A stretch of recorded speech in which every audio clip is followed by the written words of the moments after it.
Hyderabad chamber of commerce and industry کے صدر عدیل صدیقی کی جانب سے عازمین حج کے اعزاز میں روح پرور تقریب کا انعقاد چیمبر کے کانفرنس ہال میں کیا گیا۔ صدر ایوان عدیل صدیقی نے عازمین حج district health officer Lala Jafar, Shama commercial industrial area sub committee کے chairman Ejaz Ali Rajput, director premier industries Sarim Siddiqui, project director national incubation centre Syed Asfar Hussain, chairman transport sub committee Aslam Deswali, S D O Rizvi sub division HESCO Irfan Sheikh کو سندھ کی ثقافتی اجرک ٹوپی کے تحائف پیش کیے۔ صدر ایوان عدیل صدیقی نے تمام عازمین حج کو حج کی سعادت حاصل کرنے پر مبارکباد پیش کرتے ہوئے کہا کہ حج بیت اللہ روحانی سفر ہے، انسان کا خالق حقیقی سے روحانی تعلق ہوتا ہے۔ اللہ تعالیٰ حج بیت اللہ کی سعادت کے طفیل وطن عزیز پاکستان کی حفاظت فرمائے۔ اس موقع پر سینئر نائب صدر نجم الدین قریشی، نائب صدر اویس خان، اراکین پہلاج رائے، لال چند لمانی، عدنان خان، حسن مسعود بیگ، سلیم خان، نواب الدین قریشی، احسن ناگڑ، فرمان بیگ، شفقت اللہ میمن، حماد دورانی، فیضان خان، راشد قریشی، علی رضا آرائیں، جاوید خلجی، ملک ہاشم نے عازمین حج کو پھولوں کی مالائیں پہنائیں۔ بسم اللہ الرحمن الرحیم۔ آج جیسے کہ Hyderabad chamber of commerce industry میں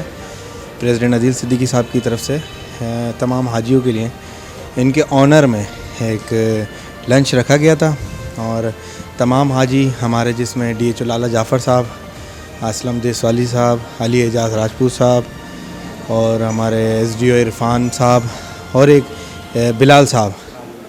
اور سارم صاحب، ہمارے سارم صدیقی صاحب، یہ 6 لوگ تھے حج پہ گئے تھے، اور ان کے آنر میں ایک یہاں پہ ظاہر ہے ایک لنچ رکھا ہے۔ کیوں دیکھیں ایک لنچ تو ایک بہانہ ہے، صرف یہ تھا کہ ان کو ہم ہار پھول کر سکیں اچھے انداز میں۔ الگ الگ لوگ جاتے ہیں ان کے گھر، ظاہر ہے کئی لوگ نہیں جا سکے ہوں گے، تو ہم نے کہا ایک جگہ گیدر کر لیں سب کو، اور یہاں پہ سب نے ان کو ہار پہنایا، اپنی خوشی کا اظہار کیا، کیونکہ ایسے مقدس جگہ سے وہ ہو کے آئیں، اور سب نے ان سے ریکویسٹ بھی کی کہ آپ ہمارے لیے دعا بھی کیجئے گا،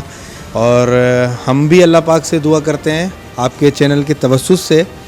کہ اللہ پاک تمام مسلمانوں کو حج کی سعادت حاصل دے، اپنا حج پہ جا سکیں اور عمرہ کر سکیں، تاکہ سب لوگ جتنے بھی ہمارے مسلمان بھائی ہیں، بہن بھائی ہیں، اور کوشش کیجئے کہ جیسے ابھی بات یہ ہو رہی تھی کہ ہم لوگ یہ کرتے ہیں کہ ہم ایج گزر جانے کے بعد ہم لوگ حج پہ یا عمرے کی طرف روانہ ہوتے ہیں، تو میں بھی اپنے لیے بھی اور تمام دوستوں کے لیے بھی، بھائیوں کے لیے تھے کہ وہ تو جب بلاوا ہوتا ہے تبھی جاتے ہیں، باقی ساری چیزیں پڑی کی پڑی رہ جاتی ہیں، لیکن ہمیں یہ چاہیے کہ ہم جوانی کی عبادت اہم ہوتی ہے۔ تو اللہ پاک سے میں دعا کرتا ہوں، اور تمام دوست، دیکھنے والے، تمام مسلمان بھائی بہن بھائی، ہمارے سارے بزرگ، بچے، سب کو